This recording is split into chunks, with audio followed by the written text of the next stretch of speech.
Have you ever thought about bringing your art supplies on holidays with you? Maybe on a long road trip or maybe even just to your backyard, but you're overwhelmed with just how many art supplies you might need to bring along, how messy it'll be, how you're going to set up, and so you just haven't tried it at all.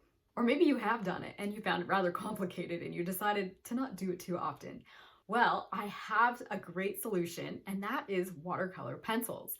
I found that watercolor pencils work super well for me because I'm able to do the sketch and then on the same page add color and water and get a beautiful result. And it's been super easy, super tidy, and I thought I'd share some of my little tricks with you today. I actually think that watercolor pencils kind of pull together the best of all mediums for portability. They are super easy to transport, and I'm going to show you what I do and use for transporting mine. And of course, they can be just as tidy to work with as your regular like sketching drawing pencil or even colored pencil. But I think there's benefits to the watercolor pencil over both of those. And of course, one is the obvious. You've got color to work with, which is way more fun a lot of times than sketching. I love to sketch, don't get me wrong. And I'd like to talk about sketching one day from life as well, because I think that's a really, really good skill for artists to have. It just informs so much of our work. But when you add color, it just brings everything to life. And so often when we're working from life, we're working in the beautiful outdoors, and the color is what's attracting us to the scene, right? We really want to be able to capture those colors. Now, if you're working with regular colored pencils, you can sketch and have a very sketchy finished look if that's what you want and you're wanting to work fast. That would be the way I would do it if I was going to work from life. But if I want a more polished look, then I have to put a lot of time, a lot of hours and planning, such as this painting here. This was done in regular colored pencils, and as I said, it takes time to get your layers to the point it looks as realistic. And with watercolor pencils, you can actually start blending as soon as you add water, so you really don't have to get as many layers of pencil on there in order to start getting a more smooth result. And so that's what I really like about watercolor pencils, is just the fact the water is also, you can kind of get like a cross between watercolor and regular colored pencils by using it. And I end up employing techniques from both mediums to get the results that I'm after. And I think the benefit of watercolor pencils over regular watercolor is just the fact you are in control of the water. You can work 100% dry at the beginning of your project if you want to, or even the whole time that you're out, say out and about, and then add water. I will show you what you can do to get water and control your water really carefully while you are out. But you also do have the option of like bringing your work back into your studio or your home and just adding the water there. This eliminates the need for a water cup or a water jar or a messy palette. You can keep things so much neater and cleaner with watercolor pencils. And I think that goes without saying. Watercolor pencils are much tidier than pastels or oil paint for outside or on-the-go painting. Let's jump into the tips that I'm going to share with you today. One of the things I really like about watercolor pencils is how portable they are, which makes them perfect for the summer months when you're traveling or wanting to sit outside and sketch.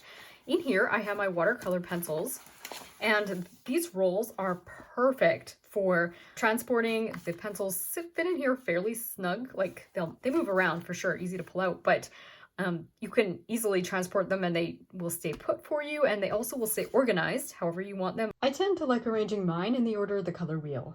As you can see, I've pulled a few out of here right now, but these are my watercolor pencils that I like using. And then I also have one of these, which is a water pen. And I'm going to show you how that works, but it adds to the portability of working with these if you do decide you want to work wet with them. And I'm going to show that to you in a second. And then the other nice thing is these are great for working in a sketchbook that's something like this one. This one is good for wet and dry media. So if you get a mixed media sketchbook, that would be the best, because you want to have it a little bit more durable than just regular paper. You want it to hold up to a bit of water, but it doesn't have to be as strong and as high quality as, say, if you're using something with a lot of layers. Like when I do my better watercolor paintings, I much prefer to use something that's 100% cotton, like Arches watercolor paper, but this is great to use for something like watercolor pencils. I'm going to show you some examples of work that I've done with watercolor pencils and the benefits of being able to work dry and decide if you want to wet them or not. So this particular wildflower bouquet, I actually sketched it from life. I sat down with it in front of me and sketched it, and I think it was even a different day I decided to add the water, and it worked out really nice for a sketch. On the other hand, I also did this bouquet and never got it finished. However, because I was able to get the basic drawing done for it, I could easily, finish up. I could take a little bit of artistic license and do the leaves and even the daisies however I want with more watercolor pencil or even just regular watercolor paint, and then just add water and finish it up. But on the other hand, there are times that I leave things dry. One time I was at a museum with a friend and we went to sketch, and so we were sketching the birds. And in this case, I didn't get around to adding water, but I did layer my watercolor pencils almost the same way I would as if I was using regular colored pencils. And I actually quite like this bird as it is, just like that. This one never got it finished, but there's a couple other little birds here, and I could easily, if I wanted to, add water to them or leave them dry, and that's probably what I'll do with these two.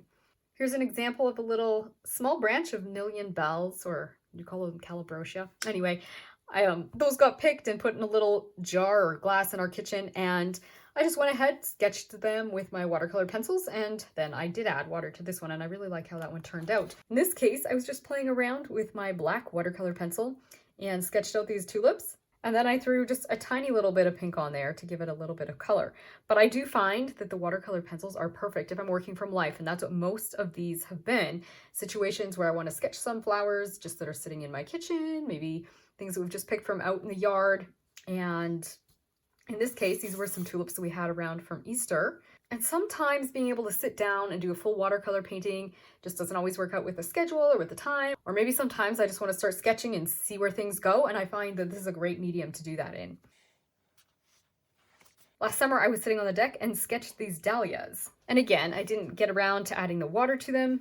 But now this year, I decided, you know what, I really like the way those are laid out. So I basically transferred what I had here, and I did a full painting of dahlias, using these as kind of my springboard for starting out. And then I just went ahead, did these in watercolor and took a little bit of artistic license, looked at some other reference photos for my colors. And I was actually kind of happy with how that one turned out. Here's an example of some pansies that I also sketched from life. And they are, pretty wild and just very organic looking. And this is not something that you would necessarily think, oh, I'm going to hang this in a frame or anything like that. But working from life is an excellent way to build your visual memory. As artists, we do really well to work from life because we're able to get a better feel for the way that flowers are kind of built, the way the leaves turn, the way they can look at different angles. The more you work this way, then the more you're going to kind of build up your memory in such a way that you're going to be able to then transfer that into your paintings. And if you need to kind of tweak things, take a little artistic license, you can generally do that and have things look more realistic just because you've worked from life before. And you don't have to do anything fancy to build up that visual memory. But you most definitely don't have to limit yourself to simple sketches or working from life. You can work from a photo and create some really lovely pieces of art as well. This particular piece, I've almost finished adding water to it, but I haven't quite finished. So I thought, why don't I finish that up today with you guys so you can see how I would go about adding water to something that I've already sketched. And like I said, I had done this little peony bud from a photo. I think I kind of took artistic license with the leaves. But I thought, let's go ahead and finish this so you can see how I'm going to use this water pen to blend things out. And then we'll talk about other water blending as well. And like I said, you do not have to work with a pen like this. This is just a perfect companion for watercolor pencils because, as I said, the watercolor pencils are so portable, especially if you get a nice storage case for them that you can easily transport. And because, as I also mentioned, yes, you can work dry to start with and then add water when you're ready. You can wait, add water at home if you want, but if you're out and about and you want to sketch and you don't want to have a whole bunch of water with you, this pen is perfect. So I'm going to go ahead and show you how I will do this. I always like to have a bit of paper towel on hand so that I can kind of wipe the tip of the pen. You can also just squeeze this water pen a little bit and get water to come out of it and make sure your tip is clean. In my case, it's obviously just stained. So because it's not making a mess on my paper towel, I know I can go ahead and add water right to my painting. Why don't I zoom in so you guys can see exactly what I'm doing here? And I like to start in the lightest areas first, so where there's actually not really any watercolor pencil, and then I drag my water into the watercolor pencil and just kind of move things around and then drag it back into the water. I'm feeling like I'm a bit wet, and so that's where the paper towel is convenient. It's convenient both for cleaning your brush if you get too much pigment on it, but it's also good if you find your brush is getting a bit too wet, and that's what I'm feeling like right now, because the water just kind of does flow through there, and if you squeeze the brush a bit much, it will flow even more. So I'm going to go ahead and I try and sort of be aware of doing shapes that aren't necessarily touching each other the same way I would with watercolor if I'm working quite wet. If you're pouring a lot of water on here, things can still bleed. They don't bleed as badly as if, you know, you were working with watercolor pencil, or sorry, with regular watercolor, but they still can bleed. So just keep that in mind.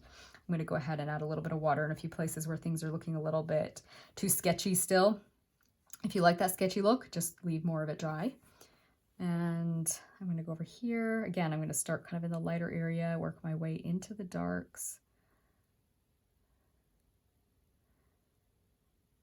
And just blend that around, just the amount that you want. And then I'm going to come over here. Hopefully I'm dry enough that I can do this. Like I said, it can bleed, and I know I'm not 100% dry yet. So come in and do that shape. Okay, let's jump over here while that dries a little bit. These have already somewhat wet, but let's go ahead and do the background and get that blended around.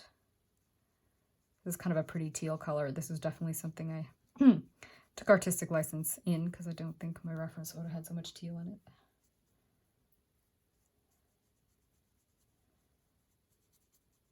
And if you find that you're ever, you know, not saturated enough, you can always just grab that same watercolor pencil. And that's one of the benefits too, is that you've got that same pencil, so you can get that exact same color without having to try and color match or mix.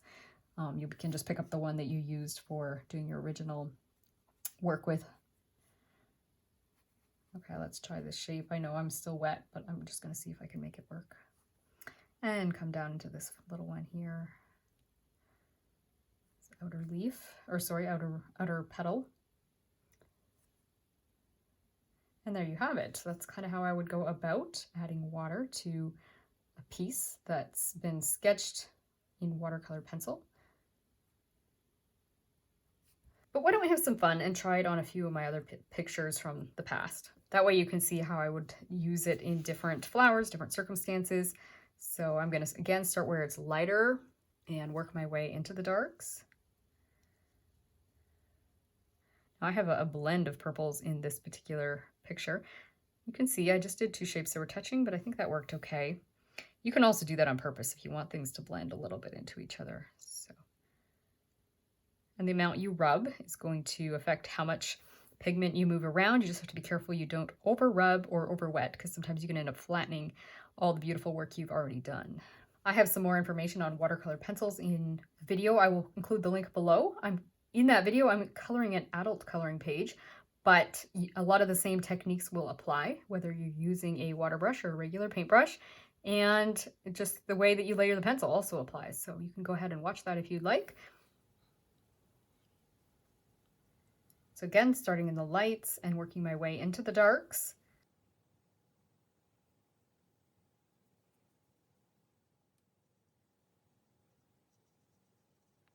You can see what I just did there. My brush was getting dirty and I didn't wash it, and I went right from this petal to the next. So I kind of got a brownish color.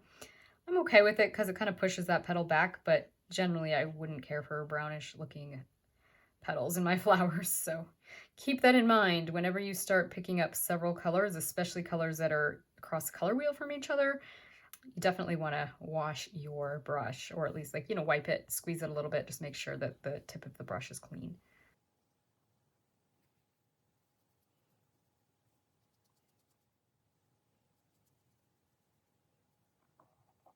And if there's certain parts of your work that you've kind of left more as a sketch and you haven't really filled it in, you can either go ahead where the paint is, or where the paper is still dry, you can fill it in with watercolor pencil and then come in and wet it like this. So I've added a couple of different greens on here, and now I'm going to wet it, and those greens are blending and it's coming to life. Or you can also just take those pigments right off your watercolor pencil and drop them into your leaves. So in this case, I've already wet the leaf, so I'm just dropping some of this pigment right into the wet leaf. Ooh, I don't like that green as much. Let's grab more of this light one. You drop them in, or you can even just go straight in with the pigment without even pre-wetting your leaf and work wet on dry. I'm going to throw a little bit of that darker green in here. And again, remember, wipe your brush off on your paper towel whenever you start to get a little bit saturated. But it's definitely a lot easier to take a damp water brush, wipe it on a paper towel, than to be having a cup of water next to you. Let's say if you're traveling in the vehicle or something like that, and it's, yeah, not too convenient to have a cup of water at your side at all times. On the other hand, you can easily just do a sketch in watercolor pencil, as I mentioned, and wet it when you're at a convenient location for adding water. In which case, any of your regular artist paintbrushes would work perfectly fine, just a regular watercolor brush. I think one of the things that's really nice about watercolor pencil is it's a nice bridge from drawing to painting mediums. If you've, worked mainly with pencil or colored pencil, and you're used to having a lot of control, then being able to kind of transfer to painting, especially watercolor, where, yeah, you have control, but a lot of times the beauty of watercolor is the less control. It's kind of a nice bridge, I think, from going from tight to loose, and you can get your drawing on there and even build your layers the same way you would with colored pencil, and then add the water. And I just think it's a really nice transition between mediums. For example, I did this watercolor pencil bouquet, and you can see this one was a lot of clover and alfalfa, or whatever these little purple ones are. And I just didn't get around to wetting it, and yet I think it's really quite pretty still just as it is, but I can also go ahead and add water and give it a little bit more of that watercolor look. And this was sketched last summer, at least. It's at least a year old, and you can see it's just sitting there patiently waiting for me, and I don't need to look at a reference photo or anything. When I decide it's time to add some water to it, I can just go ahead and do that. And as I said, whatever brush you'd like to use, you can use it. And again, if I feel like I want a little bit more color in here, I could grab another color and just drop that in, because I'm finding that yellow is a little bit intense. So I could take this dull kind of yellow gold color and just drop it in a few places. And you could actually do this with regular watercolor too. You could drop a little bit of regular watercolor into your wet shapes that you've got here, but I'm just going to do it with this watercolor pencil since that's what we're using today. I'm just going to go ahead and get a bit of that brown onto my yellow, or onto my greens. Then I'm going to come back and tweak that yellow there. You can see how I've got those pinks kind of mingling into the green, and I think that looks quite pretty. I feel like clover kind of has a little bit of that look to it, doesn't it? Sometimes it seems like the colors almost look like they do mingle in a clover petal. And definitely, if you did find anything got a little too washed out as you do this process, you can always come back in with your watercolor pencil or even a little bit of paint and deepen and enrich any shapes that need to be kind of pushed a little bit deeper, darker, whatever. I'm just going to leave this the way it is though for today. And there you have it. Definitely, I could easily deepen things. Probably if I took a little more time, I would probably come into these spots back in here and use a darker green pencil, or even a little bit of darker green paint, and just kind of fill in the negative spaces a little bit between there so it doesn't look like it's just heavily light shining through. I actually could do a little bit of that just really quick here with the regular paint. Not necessary, but if I wanted to, I can even just grab my paint palette, which is a mess and it's kind of dry, but I could just grab that and still using this little water brush, and I could fill in some of these spots back here. I'm not sure if I like that look, but maybe it's okay.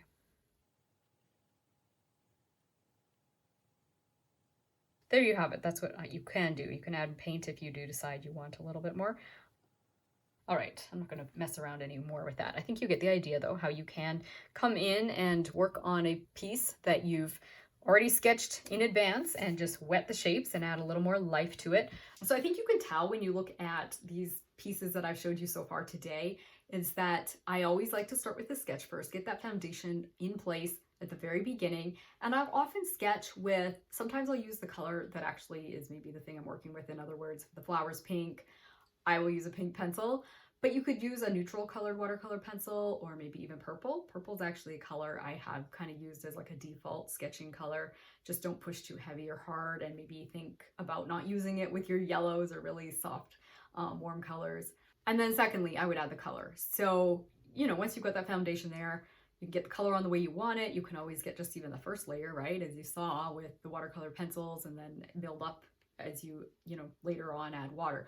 I always do the water kind of last. I get whatever I'm generally thinking I want on my work down first with the dry colored or watercolor pencil, sorry, and then I will add water. And another thing to keep in mind is if you're going to touch the pencil to your page, always make sure your paper is dry before you add another layer.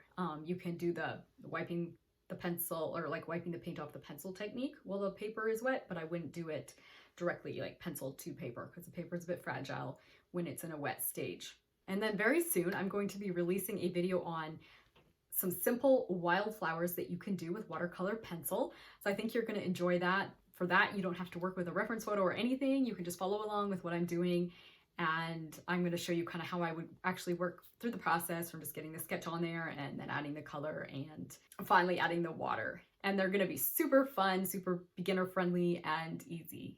If you've subscribed and your notifications are turned on, you'll find out when this one's released. Until then, go grab your watercolor pencils and go outside and find something simple to sketch, or pack them along on your next trip and create some special memories of your own.